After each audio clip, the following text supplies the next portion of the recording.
Pwede ba tayong mag-advance renewal ng ating driver's license? Pinapayagan ba tayo ng LTO na mag-advance renewal? Yan po ang sasagutin natin sa video ito.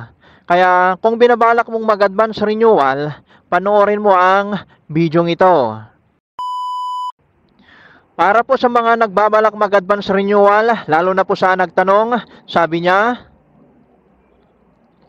Sir, pwede po ba mag-advance renewal po kahit October pa po ako mag-expire?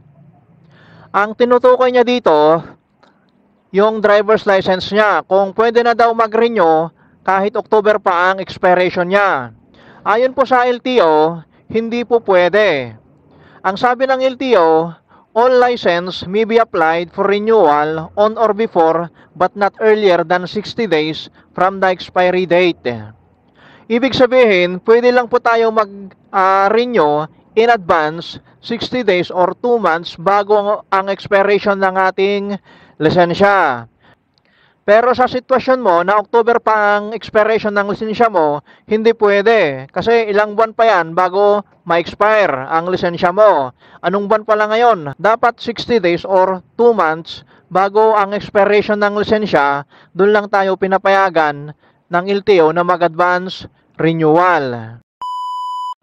Pero sabi din po ng LTO, pwede tayong mag-renew 1 year in advance bago ang expiration ng ating lisensya kung may qualification dito na hinihingi ni LTO sa atin. Kailangan may present natin ang valid transportation ticket o mga documents bilang patunay o proof of imminent travel.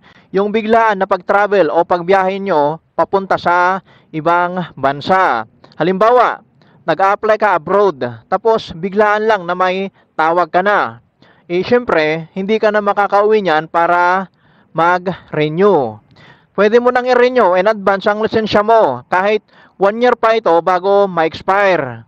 Provided lamang po na may pakita mo o may present mo yung mga documents mo for travel. Kaya para po sa nagtanong at para na din po sa ating kalaman, pwede lang po tayong mag-advance renewal 2 months bago ang expiration ng ating driver's license.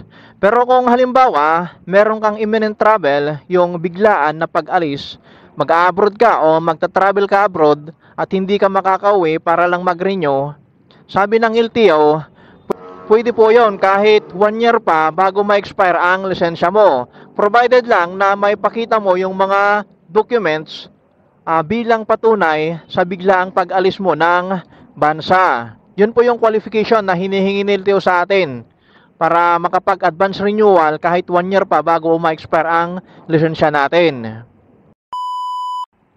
Sana po nakatulong ang video ito sa inyo, lalo na po sa nagtanong. Sa mga bago pa lang dito sa aking YouTube channel, huwag niyo pong kalimutan mag-subscribe at pindutin na din ang notification bell para ma-update po kayo kapag meron akong bagong upload na video. Maraming salamat po sa inyong patuloy na pagsuporta dito sa aking YouTube channel, and God bless. Sumunod po tayo sa mga batas trapiko para maging responsible and law-abiding driver tayo. Mag-ingat po tayo sa ating pagmamaneho.